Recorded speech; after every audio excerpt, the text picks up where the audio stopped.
رزق حلال دے مجھے اے میرے کبریا، رزق حلال دے مجھے اے میرے کبریا، دیتا ہوں تجھ کو واسطہ تیرے حبیب کا۔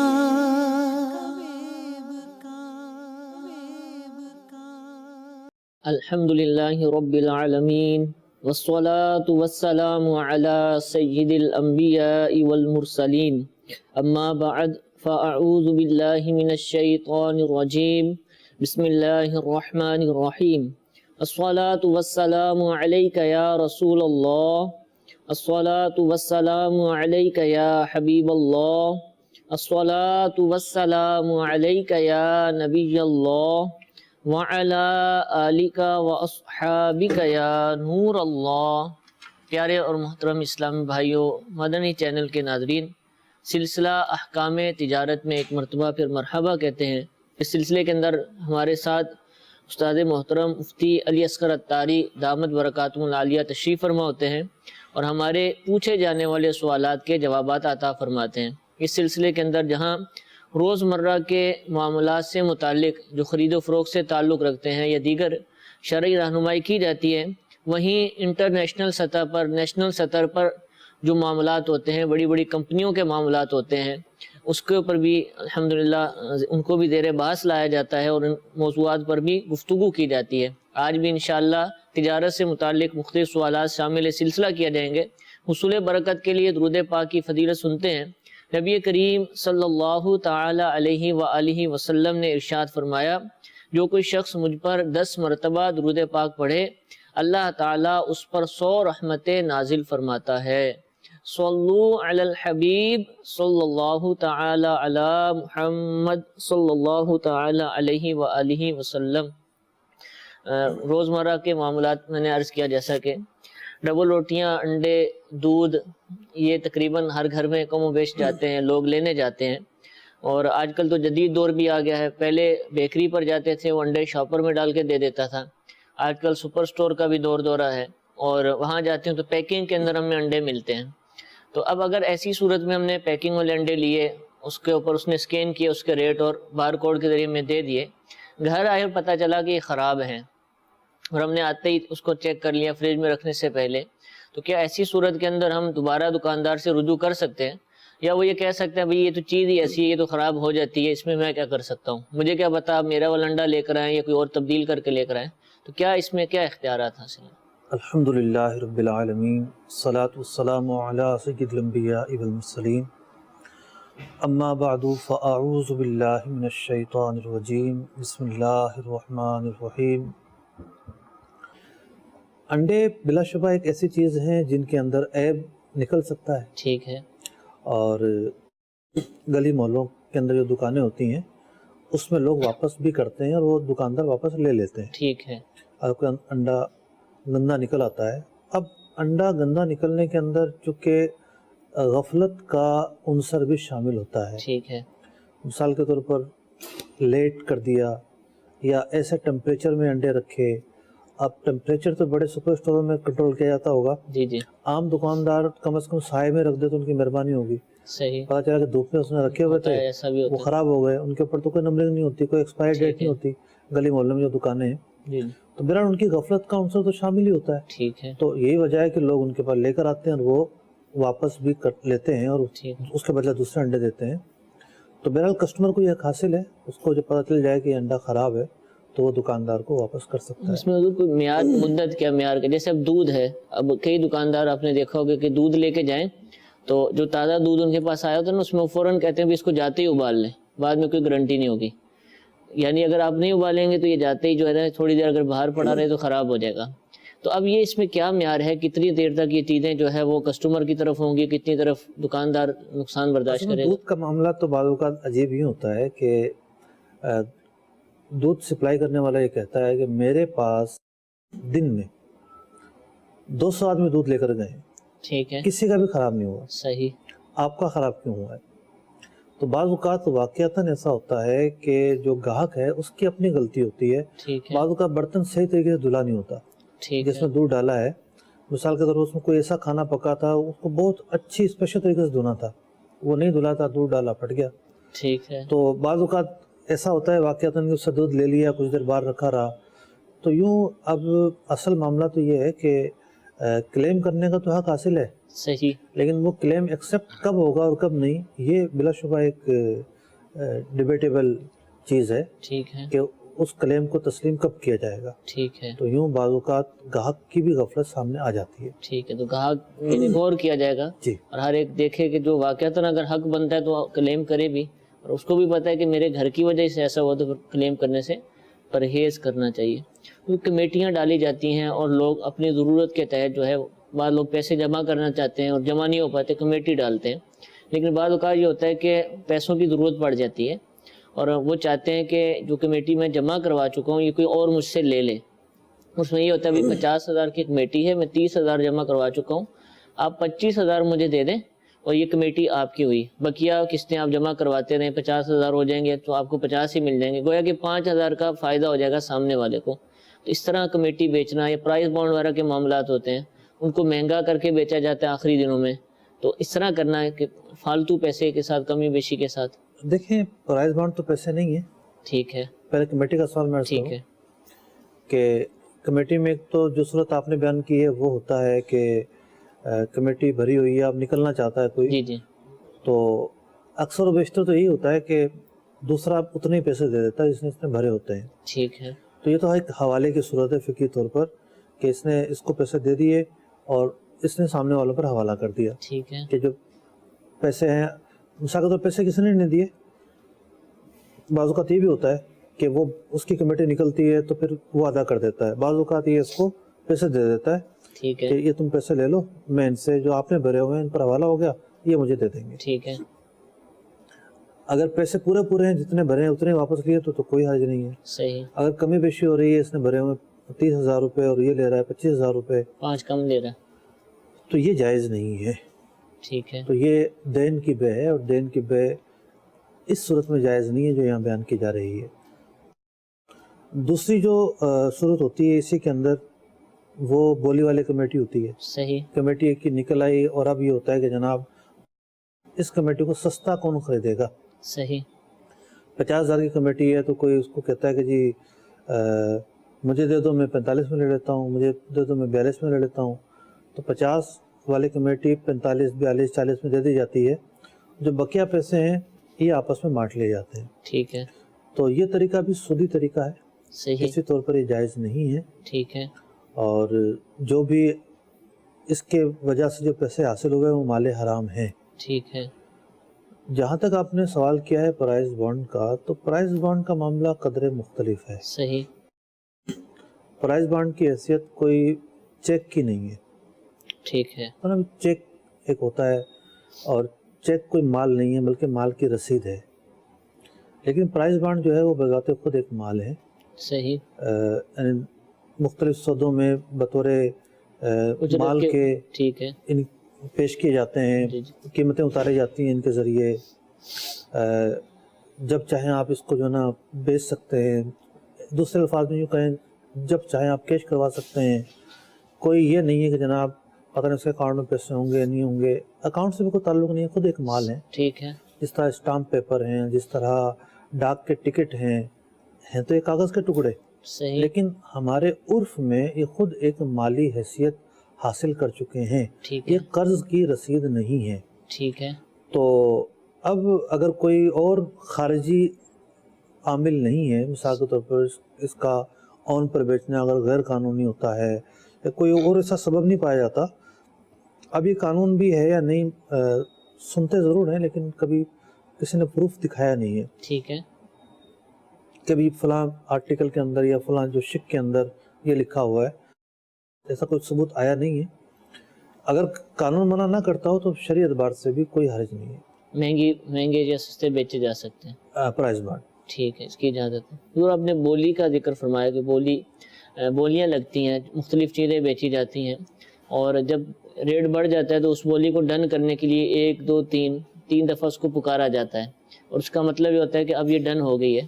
تو اس کی حیثیت کیا ہے؟ یعنی یہ ڈن ہو گئی, یہ بے ہو گئی ہے, یعنی اب یہ کہا جائے گا کہ یہ بے مکمل ہو گئی ہے اور اب اس کو اتنے پیسے دینا لازم ہو گئے, یا اس کی ابھی بھی شرعی طور پر اس کو اختیار ہے کہ بھئی میں نہیں لیتا, میں نے اس وقت بول تو دیا تھا لیکن میں اس کو اوکے نہیں کرتا ہوں, آپ بھلے کسی اور کو دے دیں. سامنے والا مطالبہ کر سکتا ہے نہیں, اب آپ نے جب بے کر دی ہے تو بے ہو گئی ہے. اصل میں پہلی بات تو یہ ہے کہ جو نیلامی یا بولی ہوتی ہے مارکیٹ میں نہ جانے اس کی کتنی صورتیں ہوں گی, عملی اعتبار سے, طریقہ کار کے اعتبار سے اس کی کتنی صورتیں ہوں گی.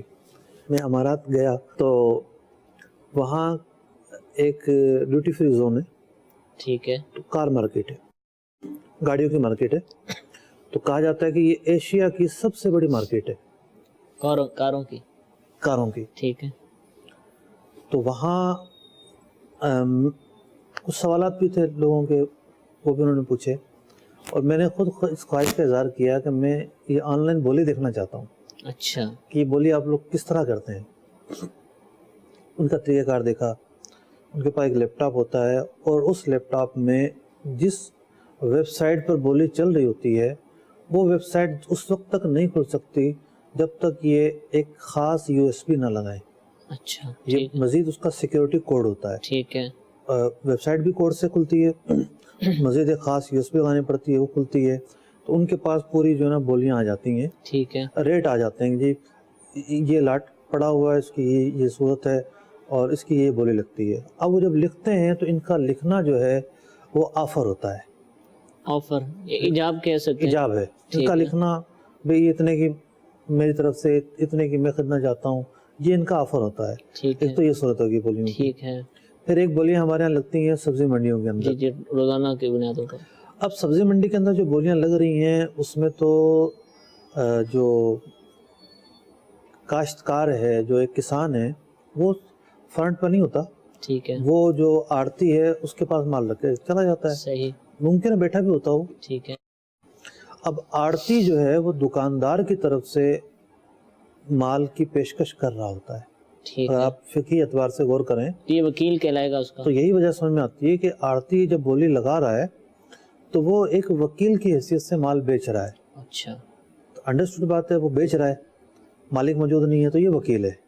تو پھر یہ اجرت بھی تو لیتا ہے نا آڑتی بیچ میں؟ وکیل اجرت لے سکتا ہے, لے سکتا ہے. لے سکتا ہے. ٹھیک ہے.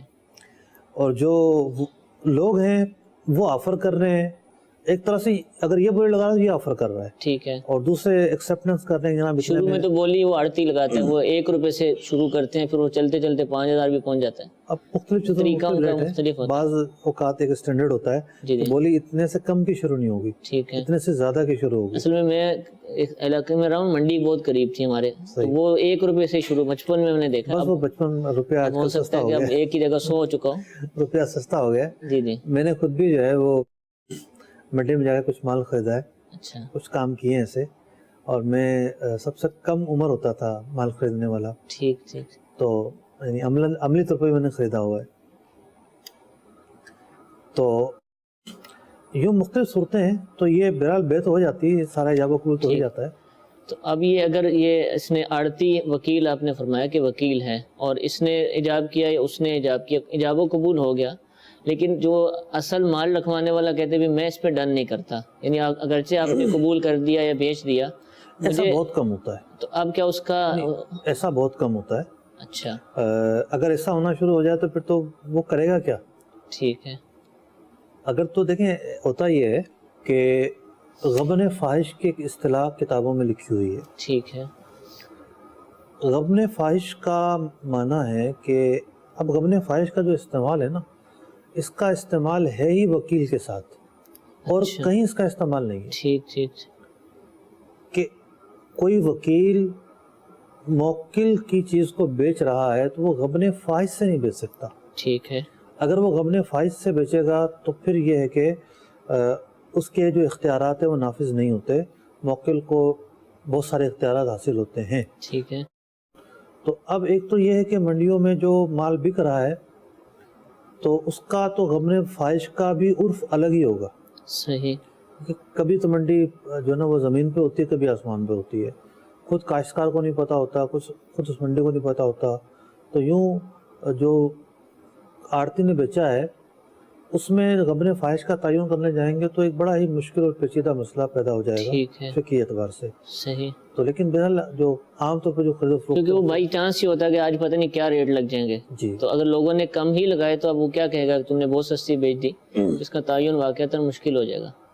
دیکھیں یوں ہو سکتا ہے کہ اس ٹھیے پر بالکل سستی بیچ دی ٹھیک ہے، اور اس ٹھیے پر بہت مہنگی بکی، ٹھیک ہے، اب اس کو اختیار ہوگا ٹھیک کہ ہے، جناب مارکیٹ میں تو اتنے کی بکی ہے. تو ٹھیک ہے، یوں ہے کہ روز کی مارکیٹ وہاں بدلتی ہے، صحیح صحیح، تو غبن فاحش کا اعتبار زمانہ ماضی سے لگانا قدرے مشکل ہوگا. ٹھیک ہے، ہوگا یہ کہ دیکھا یہ جائے گا کہ بھئی آج منڈی میں مال کتنا بکا، ٹھیک ہے، تو آج کے ریٹ کے تعلق سے تو جو جس کا مال ہے وہ اپنا جو ہے نا وہ اپنے تحفظات پیش کرنے اور اس ڈیل کو کینسل کرنے کے تعلق سے اختیارات رکھتا ہے.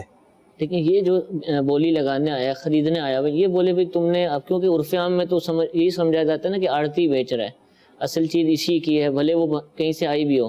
یہ ڈٹ سکتا ہے نہیں کہ میں نے تو آپ سے بات چیت کر لی ہے، میرا اپنے وقت ضائع کیا ہے، اب میں نے آپ سے خرید لیا اور اب آپ بول رہے ہیں کہ میرا مالک نہیں بیچ رہا، موکل نہیں بیچ رہا. اس طرح کے جو معاملات ہیں ہر دوسرے جگہ پیدا ہوتے ہیں. صحیح. یہ ہوتے ہیں بہت ہی انفرادی معاملات ٹھیک ہے، کہ ایک چیز کے اندر عیب ہے، بیچنے والے کو بھی اس کا اقرار ہے کہ عیب ہے اور خریدنے والے کو بھی اختیار ہے عیب ہے، ٹھیک ہے، لیکن بیچنے والا یہ کہتا ہے کہ یہ تمہارے پاس جانے کے بعد یہ پیدا ہوا ہے، صحیح، خریدنے والا کہتا ہے کہ نہیں یہ پرانا ہے. ٹھیک ہے، اب اس مسئلے کی نوعیت جدا گانا ہو گئی ہے، اب یہ ایک عام مسئلہ نہیں ہے، اب شہادتوں پر بات ہوگی، اب قرائن پر بات ہوگی، اب حلف پر بات ہوگی. ٹھیک ہے، جو آپ صورت بیان کر رہے ہیں وہ بھی اسی طرف جائے گی، ٹھیک ہے. قضا کی طرف جائے گی. حضور یہ بولی کی بات چل رہی ہے، بولی بعد میں گورنمنٹ لگاتی ہے، عدالت کی جانب سے مقرر کیا جاتا ہے، کسی بھی جائیداد کا ایشو چل رہا ہوتا ہے اور اس پہ بولی لگا دی جاتی ہے. اب ایسی صورت میں کہ جب اصل مالک راضی نہیں ہے، اگرچہ قانون گورنمنٹ جو ہے اس کو بیچنے پہ لگی ہوئی ہے، ایسی بولیوں میں شریک ہونا جس میں بظاہر ہو سکتا ہے کسی پر ظلم بھی ہو رہا ہو، فیصلہ ٹھیک نہ ہو پایا ہو، یقین حاصل نہیں ہے، کیا کیا جائے اسے؟ اور ملکیت حاصل ہو جائے گی جب یہ ایسا اوکے کر دے گا تو؟ دیکھیں نیلام اور بولیاں جو ہیں وہ بڑا ہی وسیع ٹاپک ہے. ٹھیک ہے، کچھ لوگ باقاعدہ جو ہے وہ ایسی جگہوں کو تلاش کرتے ہیں پراپرٹی کے تعلق سے خاص طور پر کہ جن کا کیس کورٹ میں چل رہا ہو، صحیح، اور بعض اوقات بینک کیسز ہوتے ہیں کہ لوگوں نے بینک میں جو ہے وہ رکھوائی ہوتی ہیں اور پھر جو ہے وہ پیسے نہیں دے پاتے تو ان کی پراپرٹیاں بکتی ہیں. تو ایسی پراپرٹیوں کا جو خریدنا ہے ان کا جو حکم ہے وہ فقہا نے یہ بیان کیا ہے کہ یہ بے موقوف کا حکم رکھتی ہیں، ٹھیک ہے، کہ ایک طرح سے یہ فضولی کی بے ہے. صحیح، یعنی مال تھا زید کا، بیچ دیا بکر نے، ٹھیک ہے، تو زید کا مال بکر تو نہیں بیچ سکتا. صحیح، یہ عقد فاسد تو نہیں ہے. ٹھیک ہے، بے کی ایک، یعنی فتاوی شامی میں جو بحث کی گئی ہے بے موقوف پر، اس کی ایک صورت ہی بیان کی ہے، کوئی زبردستی کسی سے بے کروائے تو وہ بھی موقوف ہوگی، ٹھیک ہے، لیکن وہ فاسد بھی ہوگی، صحیح، مکرہ کی بے. عام جو خرید و فروخت ہے اس طرح کی جو میں نے عرض کیا یہ فضولی کی بے ہے. اگر مالک اجازت دے دیتا ہے تو وہ نافذ ہو جائے گی، ٹھیک ہے، مالک اجازت نہیں دیتا تو نافذ نہیں ہوگی. ٹھیک ہے، اب مالک سے اجازت نہ لینے کا کوئی سسٹم ہے اور نہ مالک کے معلوم کرنے کا کوئی سسٹم ٹھیک ہے، ہوتا ہوگا. صحیح، تو یوں اس طرح کی پراپرٹیز جس میں کوئی اور نیلام کر رہا ہوتا ہے، صحیح. کسی ادارے کی وجہ سے نیلام ہو رہی ہوتی ہے، ٹھیک ہے، تو محتاط نہیں ہے اس کی خرید و فروخت میں حصہ لینا. مشکلات ہو سکتی ہیں، شرعی طور پر تو کم از کم ہو ایک سکتی پیچیدہ صورت ہے. ٹھیک ہے، اس صورت میں مسائل آ سکتے ہیں. تو گاڑیاں، موٹر سائیکلیں، سائیکلیں مکینک کے پاس جاتی ہیں، کام کرتے ہیں، اور نیا پرزہ جب ڈلنا ہوتا ہے تو پرانے پرزے نکال لیے جاتے ہیں. ایسی صورت کے اندر عام طور پر مکینک واپس نہیں کرتے ہیں اور اپنے پاس رکھ لیتے ہیں، اور دیکھا گیا ہے کہ مکینکوں کی دکانوں میں ڈھیر لگا ہوتا ہے پرانے پرزوں کا، تو بعد میں کسی دوسرے کو لگا کے دے رہے ہوتے ہیں یا ویسے ہی بیچ دیتے ہیں کباڑیوں کو. یہ اجرت کہلائے گی جو اس نے اپنے پاس رکھ لیا، اور اگر جو اجرت ہے تو اس کا بولا تو نہیں جاتا عام طور پر، لیکن اینڈ پہ وہ رکھ ضرور لیتا ہے. یہ کیا کہلائے گا اس کا رکھنا؟ واپس لینے کا حق ہے اس کو؟ دیکھیں اس طرح کے جو پرزے ہیں وہ دو طرح کے ہوتے ہیں. مثال کے طور پر آپ آئل تبدیل کروانے گئے ٹھیک ہے تو ایک عرف ہے کہ وہ آئل کوئی لیتا نہیں ہے. صحیح. ایک تو وجہ یہ ہے کہ وہ اتنا گرم ہوتا ہے, گاڑی آپ چلا کر میکینک کے پاس جائیں گے تو وہ اتنی گرم چیز آپ کو ساتھ میں ایک جو ہے نا کین بھی لے کے جانا پڑے گا, پھر وہ کین رکھیں, پھر گھر آ کے اس کا اچار پھر ڈالنا ہے. ٹھیک ہے. ہر آدمی کے وہ استعمال میں ضروری نہیں ہے. تو بعض چیزیں تو وہ ہوتی ہیں کہ لوگ اس کو ناکارہ سمجھ کے ٹھیک ہے وصول ہی نہیں کرتے, صحیح. اور ایک انڈرسٹوڈ ہوتا ہے کہ وہ اس کو لینا نہیں چاہتے. ٹھیک ہے. دوسری چیز یہ ہوتی ہے کہ کچھ چیزیں ایسی ہوتی ہیں کہ لوگوں سے اگر پوچھا جائے تو وہ کبھی بھی نہ چھوڑیں. ٹھیک ہے. اب جس طرح ہوتا ہے نا کہ بلی کو دیکھ کے کبوتر آنکھیں بند کر لیتا ہے, جی جی تو یہ مستری لوگ بھی یہی کام کرتے ہیں. ٹھیک. مجھا لے کے پوچھ لیں کہ جناب یہ چیز ہم رکھ لیں, صحیح. یہ چیز ہم رکھ رہے ہیں, ایسے آرام سے سائیڈ میں کریں گے کہ جاتے ہوئے اس کو نظر ہی نہ آئے.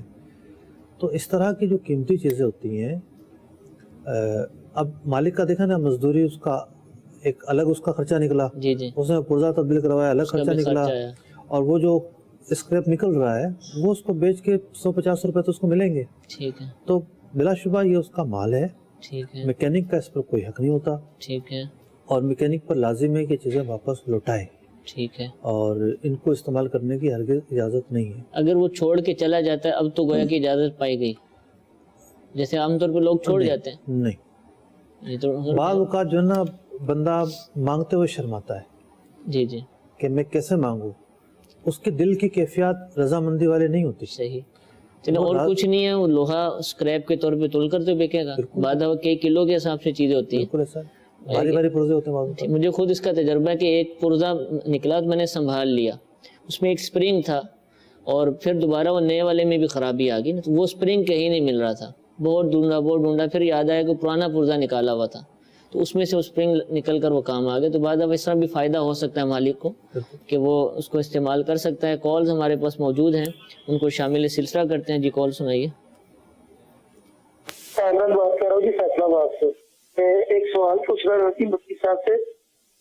سوال یہ تھا کہ یہ جو آن لائن ٹریڈنگ ہے, جو انٹرنیٹ کے ذریعے مطلب پرچیزنگ اور سیل پرچیزنگ کرتے ہیں, جو مطلب آپ نے دیکھا ہوگا کچھ کرنسیز پرچیز کرتے ہیں, کچھ کروڈ آئل وغیرہ, یہ کیا جائز ہے یا نہیں جائز ہے؟ یعنی کہ آن لائن ہی پرچیز کرتے ہیں اور آن لائن ہی اس کو سیل کر دیتے ہیں.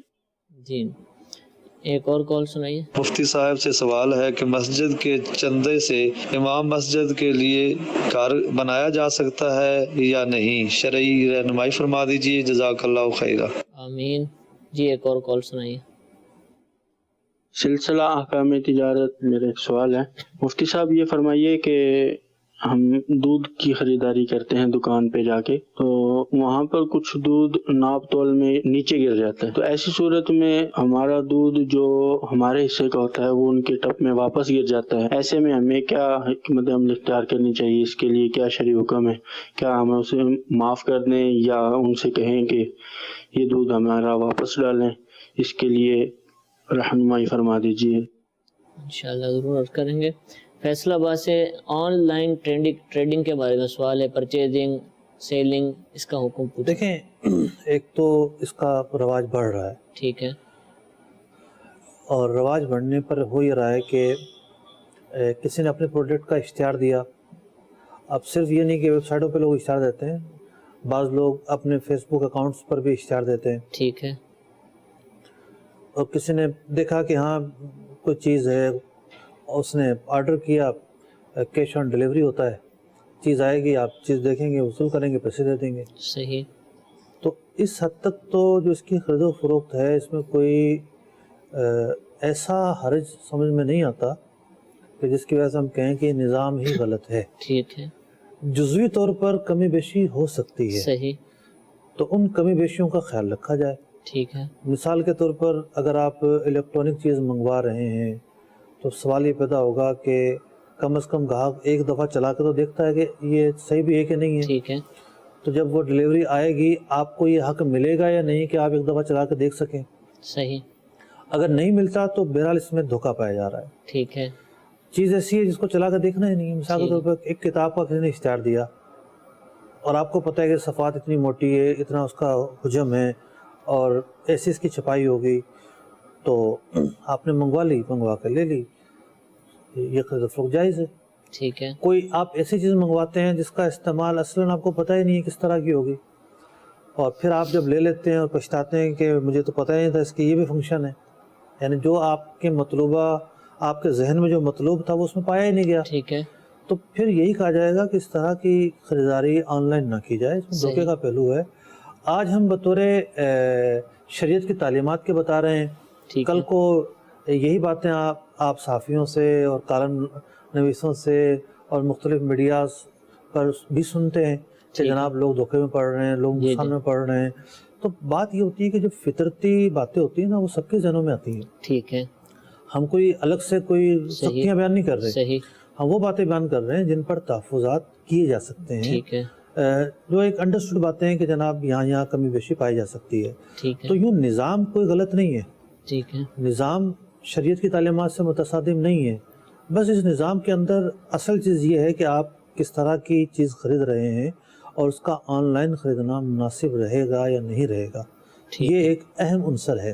ٹھیک ہے، اب انہوں نے کہا کہ آن لائن ہی خرید لی، آن لائن ہی بیچ لی، صحیح، تو بھئی یہ کوئی نمبر کا گیم تھوڑی ہے ٹھیک ہے، کہ آپ نے آن لائن ایک تصویر خرید لی، آن لائن بیچ دی، اور وہ بھی سارا وہ الفاظ ہی لکھتے ہیں، اور ایسا نہیں ہو ریٹ سکتا۔ مطلب جو نا، ایک تو وہ فزیکل خریداری تھی نا، ٹھیک ہے، ہم نے اب تک اس پر گفتگو کی صحیح ہے۔ صحیح، جو ان کا سوال ہے اگلا کہ جناب آن لائن ہی بیچ دی، ٹھیک ہے، تو خریدنے کے تقاضے ہوتے ہیں، جب آپ کوئی چیز خریدتے ہیں آپ خرید کے وصول کریں گے، اس کو آپ دیکھیں گے یہ فلاں چیز ہے، اپنے قبضے میں لیں گے، آپ نے دیکھی نہیں ہے، قبضے میں لیں، دوسرے کو کیا بتائیں گے آپ کس طرح کی چیز ہے یہ؟ ٹھیک ہے، تو یوں خرید و فروخت کے بنیادی اصولوں میں سے ہے کہ جو چیز آپ نے خریدی ہے پہلے آپ اس کو اپنے قبضے میں لیں، پھر آپ آگے بیچیں۔ ٹھیک ہے، تو یوں آن لائن ہی خرید کے آن لائن ہی بیچ دینا یہ عمل صحیح نہیں ہے۔ ہاں خرید لی، اپنے پاس اسٹور کر لی، وصول کر لی، قبضے میں آ گئی، پھر اگر آپ بیچنا چاہتے ہیں، آن لائن بیچنا چاہتے ہیں تب بھی حرج نہیں ہے۔ ٹھیک ہے، قبضہ کر لیے ساری چیزیں ٹھیک ہے۔ آن لائن خریداری یوں بھی ہوتی ہے جیسے آرڈر دیا کسی شے کا نا، اب نہ میں منہ سے بولا نہ کمپنی والے کو دیکھا، جیسے ہوٹل پہ کوئی چیز کھانے کے لیے آپ کو چاہیے تو آپ آن لائن بھی بکنگ کروا سکتے ہیں اور ڈیلیوری آپ کے گھر پر آ جائے گی، تو بغیر ایجاب و قبول کے الفاظ منہ سے نکالے، صرف لکھ کر میں نے سبمٹ کیا اپنا آرڈر اور کریڈٹ کارڈ سے اس کو پیسے بھی ڈال دیے اور اس کے بعد چیز میرے گھر آ گئی، تو یہ بے و شرع کھلائے گی؟ کیا کھلائے گا یہ؟ ہاں بے شرع تو ہے، یہ آرڈر کرنا ہی جو ہے نا ایجاب و قبول ہے، ٹھیک ہے، منہ سے بولنا ضروری نہیں ہے، اس سے بولنا ضروری ہے۔ صرف الفاظ کے ذریعے بھی تحریر کے ذریعے۔ کتابت جو ہے نا وہ بھی ایجاب و قبول کی اہلیت رکھتی ہے، اور لاکھوں لاکھ جو سودے ہیں وہ ای میلز پر ہو رہے ہیں۔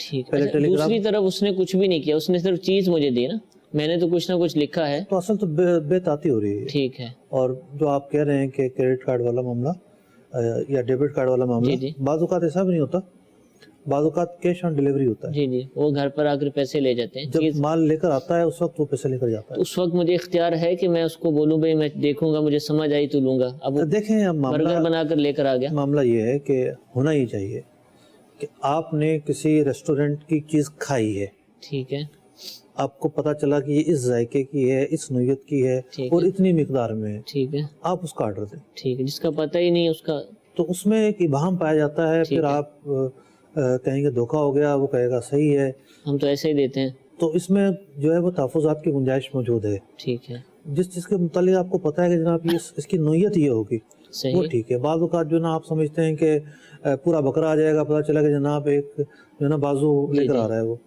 تصویر میں وہ بہت بڑا لگ رہا ہے لیکن جب فزیکلی آیا تو بہت چھوٹا یہ کم تھا، مقدار کم تھی، تو دیکھ لینا چاہیے۔ مسجد کے چندے سے امام صاحب کے لیے گھر بنانا، ٹھیک ہے، دیکھیں اگر تو گھر یہ کہیں اور بنا رہے ہیں، کسی اور گلی میں بنا رہے ہیں، کسی اور جگہ پہ بنا رہے ہیں، تو یہاں میں تھوڑا سا توقف کروں گا، یہاں عرف دیکھا جائے گا، ٹھیک ہے، لیکن اکثر جو گھر بنتے ہیں وہ مسجد کے احاطے کے اندر ہی ساتھ بنتے جڑے ہیں، ہوتے ہیں ہم، مسجد کے احاطے کے اندر بنتے ہیں، تو جو مسجد کا چندہ ہوتا ہے وہ مسجد کے جملہ جو مصارف ہیں ان کے لیے ہوتا ہے، ٹھیک ہے، نمبر ایک، یعنی مصارف میں اسٹاف کی تنخواہ آ گئی، یوٹیلیٹی بلز آ گئے، اور بھی جو اخراجات ہیں وہ آ گئے، دوسرا جو ہے وہ ٹوٹ پھوٹ کے اخراجات، دوسرا جو ہے وہ تعمیر و توسیع۔ صحیح، اب تعمیر و توسیع مسجد کی ہو، فنائے مسجد کی ہو، جو ائمہ یا مؤذن یا خادم وغیرہ کے گھر ہیں ان کی ہو، تو یہ چیزیں بھی جو ہیں وہ مسجد کے چندے کی جو وسعت ہے اس میں داخل ہیں۔ ٹھیک ہے. تو اس سے گھر کی تعمیر کی جا سکتی ہے. اور اس کا سٹینڈرڈ کیا ہوگا, یعنی کس طرح کا بنا سکتے ہیں؟ مسجد کمیٹی فیصلہ کر لے گی یا کیا دیکھے گی؟ عرف کا فرمائیں گے تو کس جگہ کو؟ لوگوں کے گھر دیکھے جائیں گے کہ لوگوں کے بنگلے بنے ہو تو یہاں بھی بنگلہ بنا دیں, لوگ کچے گھروں میں رہتے تو اس کا بھی کچا ہونا چاہیے. کیسے پتہ چلے گا, کیا کیا جائے گا اس میں؟ ایسا ہوتا ہے کہ لوگ امام اور مؤذن کو اتنی حیثیت دیں کہ اس کے لیے بنگلہ بنائیں. صرف ایک سوال ہے یہ, پھر یہ بتائیں آپ نے کہیں دیکھا ہے کہ کسی مسجد میں بنگلہ بنا کے دیا ہو لوگوں نے؟ ایسا تو نہیں ہے, لیکن اگر کوئی مطلب دنیا کا جو ہے نا وہ کباڑ خانہ جو ہے نا, اگر کہیں دیکھنا ہو نا تو امام اور مؤذن کا گھر جا کر دیکھ لیں. صحیح بات. ٹین کی چھتیں ہوں گی, ٹھیک ہے, بیچارہ دھوپ کے اندر جو ہے وہ شدید دھوپ برداشت نہیں کر سکے گا, بارش کے اندر چھت ٹپکتی ہوگی, ہزار توجہ دلائے گا مسجد کمیٹی کی کہ جناب میری چھت ٹپکتی ہے, دھوپ آتی ہے, ہوا نہیں آتی, کھڑکی نہیں ہے, وینٹیلیشن نہیں ہے, مجال ہے کمیٹی کے جو ہے نا کانوں میں جو بھی رینگتی ہو. صحیح. تو یہ ہمارا یہ طبقہ جو ہے یہ بڑا ہی جو نا رحم و کرم پر ہوتا ہے کمیٹی کی. تو اکثر تو جو لوگوں کا حال ہے وہ یہی ہے کہ جو ضروری سہولتیں ہیں وہ بھی دینا جو ہے وہ ممکن نہیں ہے. ٹھیک ہے. مطلب ممکن کیا, ممکن سب کچھ ہوتا ہے. لوگوں کی ظرف اتنے چھوٹے ہیں کہ وہ سمجھتے ہیں کہ امام اور مؤذن تیسرے درجے کی مخلوق ہیں. مجھے ایک مرتبہ ایک مؤذن صاحب اپنے گھر لے کر گئے اور انہوں نے دکھایا کہ مجھے ایک کمیٹی نے گھر دیا ہے, اس گھر کے اندر میں واشنگ مشین کہاں رکھوں, مجھے یہ بتائیں. مطلب ان کو یہ تھا کہ میں کمیٹی سے ان کی تھوڑی سفارش کر سکتا ہوں. ٹھیک ہے. میں واقعتاً جا کے اتنا افسردہ ہوا, چھوٹے چھوٹے مرغی کے دڑبے جتنے 2 کمرے تھے, اور واش روم اتنا نہیں تھا کہ واشنگ مشین اس کے اندر چلی جائے. ٹھیک ہے. اب وہ کپڑے کہاں دھلیں گے؟ ظاہر بات ہے واشنگ مشین کے ساتھ تو پانی بھی ہوتا ہے. ٹھیک ہے. چھوٹا سا لاؤنج جو گھر کا صحن تھا, چھوٹے چھوٹے 2 کمرے, اب وہ کہاں دھلیں گے واشنگ مشین؟ سوکھے گئے کا. تو ہوتا یہ ہے کہ جو ایک جس طرح ایک گھر کی ضروریات ہوتی ہیں,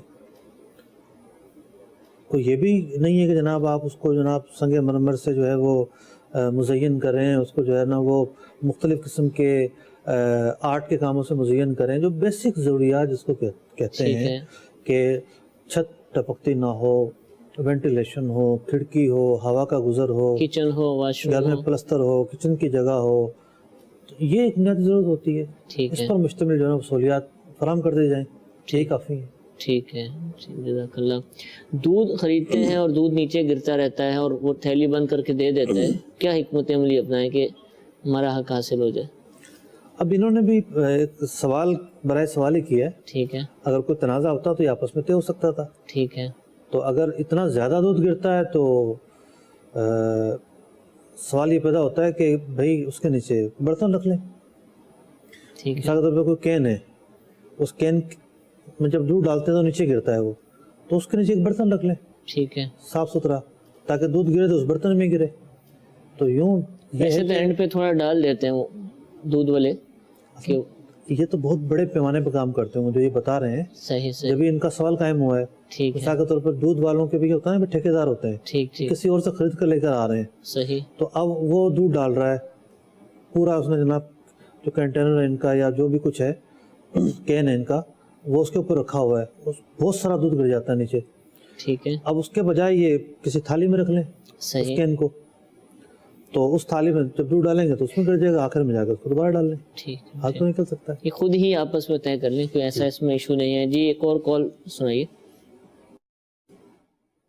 محمد شمس الدین اتاری ضیاکوٹ سے عرض کر رہا ہوں. میرا احکام تجارت میں یہ مفتی صاحب سے یہ سوال ہے. ہم پولٹری فارم کی صنعت سے منسلک ہیں. ہمارے ہاں یہ سسٹم رائج ہے کہ جو کوئی مرغوں کو دینے والی فیڈ نقد لیتا ہے تو اس کو 2000 کے قریب بوری ملتی ہے, جبکہ ادھار لینے والے 2200 کے قریب بوری خریدتے ہیں. کیا ایسی خریداری کرنی جائز ہے کہ نہیں؟ جواب عنایت فرمائیں. جزاکم اللہ خیرا. آمین. جی ایک اور کال سنائیے. میرا نام محمد آفتاب اتاری ہے, میں علی والا سے بات کر رہا ہوں. میرا سوال یہ ہے کہ میں نے ایک نوکری میں اپلائی کیا ہے, تو وہ یعنی کہ پیسے مانگ رہے ہیں, تو کیا میں پیسے دے کے وہ نوکری کرنا میرے لیے جائز ہوگا یا نہیں؟ جی ضرور عرض کریں گے. شمس الدین بھائی پولٹری فارم کے کاروبار سے منسلک ہیں. فیڈ لینے جاتے ہیں تو وہ نقد 2000 کی ادھار 2200 کی. کھاد میں بھی ایسے ہی ہوتا ہے. شمس الدین بھائی سے گزارش ہے کہ ہمارا سلسلہ دیکھتے رہا کریں. ٹھیک ہے. کاروبار اور تجارت کے حوالے سے بہت ساری مفید باتیں، شرعی احکام الحمدللہ. انہیں سیکھنے کو ملیں گے. یہ وہ سوال ہے جو ہمارے ہر دوسرے سلسلے میں شامل رہتا ہے ٹھیک ہے. کہ نقد چیز سستی میں بیچنا اور ادھار مہنگی میں بیچنا کیسا شرعی اعتبار سے جائز ہے. ٹھیک ہے. جبکہ کوئی اور اضافی طور پر ایسی چیز نہ پائی جائے جو ناجائز ہونے کا سبب بنتی ہو. ٹھیک ہے. مثال کے طور پر آپشن چھوڑ دیے اس کے لیے کہ جی ٹھیک ہے 6 مہینے کی ادھار پر 2200 کی ملے گی، اگر آپ لیٹ ہو گئے 8 مہینے کر دیے تو 2400 کی ہو جائے گی، سال کر دیا تو اتنے کی ہو جائے گی. آپشن کوئی نہیں ہونا چاہیے. سودا جب ختم ہو تو ایک قیمت پر ڈن ہو. ٹھیک ہے. بس اب اگر وہ کسی وجہ سے لیٹ بھی کرتا ہو تو قیمت نہیں بڑھ سکتی. صحیح. اس کے پاس کوئی آپشن بھی نہیں ہے اس کے علاوہ. ٹھیک ہے. تو یوں یہ سودا کیا جائے. ٹھیک ہے. آفتاب بھائی عارف والا سے پوچھ رہے ہیں کہ نوکری کے لیے اپلائی کیا ہے، پیسے مانگے جا رہے ہیں، تو کیا پیسے دے سکتے ہیں نوکری لینے؟ رشوت دینا اور رشوت لینا دونوں حرام کام ہیں. صحیح. رشوت دینے کی علماء نے بعض جگہوں پر اجازت دی ہے، لینا پھر بھی حرام رہے گا. ٹھیک ہے. اور وہ اجازت وہاں دی ہے جہاں استقرار ہو. یعنی مثال کے طور پر آپ کا ثابت شدہ کوئی حق ہے، ٹھیک ہے. وہ نہیں ملتا. صحیح. اور سوائے رشوت کے وہ آپ کا جو حق ہے وہ وصول ہی نہیں ہو رہا. ٹھیک ہے. تو وہاں دینے کی اجازت دی ہے. جو سوال یہاں پوچھا گیا ہے یہاں تو دوسروں کا حق مارنے کے لیے ٹھیک ہے. رشوت دی جاتی ہے. ٹھیک ہے. کہ ایک اہل آدمی ہے، میرٹ پر پورا اترتا ہے، انٹرویو میں پاس ہو گیا ہے، اس کو نوکری نہیں ملنی. جو رشوت دے کر آئے گا اس کو نوکری ملے گی. تو یہاں تو الٹ معاملہ ہے. ٹھیک ہے. دوسروں کا ثابت شدہ حق مارنے کے لیے رشوت دی رشوت جاتی ہے. دی گئی ہے. ٹھیک. اگر کوئی یہ کہے کہ نہیں جی میں ہی سب ثابت شدہ ہوں، تو پہلے تو وہ آ کے ثابت کرے صحیح. کہ آپ ہی سب سے زیادہ اہل ہیں. ٹھیک ہے. ذرا ہمیں بھی پتہ چلے نا، ہم ایک سوال برائے سوال تو نہ کریں. ٹھیک ہے. تھوڑی دیر کے لیے ہم فرض بھی کر لیتے ہیں کہ جی آپ ہی سب سے زیادہ اہل ہیں. صحیح. تو بھئی سب سے زیادہ اگر آپ اہل ہیں تو پھر نوکری تو ایک پیشکش ہے نا، صحیح. ثابت شدہ حق تو نہیں ہے. ٹھیک ہے. ہم تو بات کر رہے ہیں جو فقہ نے اجازت دی ہے اس صورت میں دی ہے آپ کا ثابت شدہ حق ہو. ٹھیک ہے. مثال کے طور پر کوئی نوکری پہ چڑھ گیا، صحیح. نوکری لگ گئی، میرٹ سے لگ گئی، ٹھیک ہے. اب اس کو تنخواہ نہیں ملتی. صحیح. رشوت مانگتے پیسہ دو پھر تنخواہ دیں گے. ٹھیک ہے. اب ایک ثابت شدہ حق ہے، آپ نے کام کیا. نوکری آپ لگ چکے ہیں. ٹھیک ہے. اب آپ کا جو حق بنتا تھا وہ آپ کو نہیں مل رہا. صحیح. تو یہ ایک فرق ہے. ٹھیک ہے. ثابت شدہ حق کس کو کہتے ہیں اس کا سمجھنا ضروری ہے. تو یہ پھر نوکری لینے میں حق کا اس بات نہیں ہوگا. نہیں. جیسے گورنمنٹ کا ایک معیار ہے، اور گورنمنٹ جو کہ کوئی مالک تو ہوتا نہیں اس میں، گورنمنٹ نے ایک معیار اناؤنس کر دیا اور اس پر یہ پورا اتر چکا ہے. دیکھیں اب یہ کہا جائے گا ایسا کہ نہیں ہے کہ ہر آدمی کہیں کہ میں پورا اتر گیا ہوں. ٹھیک ہے. اس کے سٹیپ ہوتے ہیں، ٹھیک ہے. اس کے امتحان ہوتے ہیں، اس کے جو نا وائواز ہوتے ہیں، اس کے انٹرویوز ہوتے ہیں. ٹھیک ہے. پھر جا ان کے میں یہ پاس ہو گیا اور اس کو رزلٹ بھی معلوم ہے، لیکن پھر بھی کسی اور کو دے دی گی نوکری. اب یہ ایسا بہت کم ہوتا ہے. قانونی طور پر کیس ہو جاتے ہیں. ٹھیک اگر ہے. اس کو پتہ چل جائے کہ جی میرے اتنے نمبر ہیں، فلاں کے مجھ سے کم نمبر ہیں، ٹھیک تو ہے. کیس ہو جاتے ہیں، کورٹ میں میٹر چلا جاتا ہے. ایسا ہوتا نہیں ہے کہ لوگوں کو پتہ چل جائے کہ جناب میں ہی سب سے قابل یہاں پر آیا ہوں. ٹھیک ہے. جزاک اللہ. میٹھے میٹھے اسلام بھائیو، ہمارے سلسلے کا وقت ختم ہوا. انشاءاللہ عز و جل آئندہ بھی براہ راست سلسلے کے ساتھ انشاءاللہ حاضر ہوں گے. اللہ تعالیٰ ہم سب کو عمل کی توفیق عطا فرمائے. آمین بجاہ النبی الامین. صلو علی الحبیب صلی اللہ تعالی علی محمد صلی اللہ علیہ وسلم. رزق حلال دے مجھے اے میرے کبریا، رزق حلال دے مجھے اے میرے کبریا، دیتا ہوں تجھ کو واسطہ تیرے حبیب کا.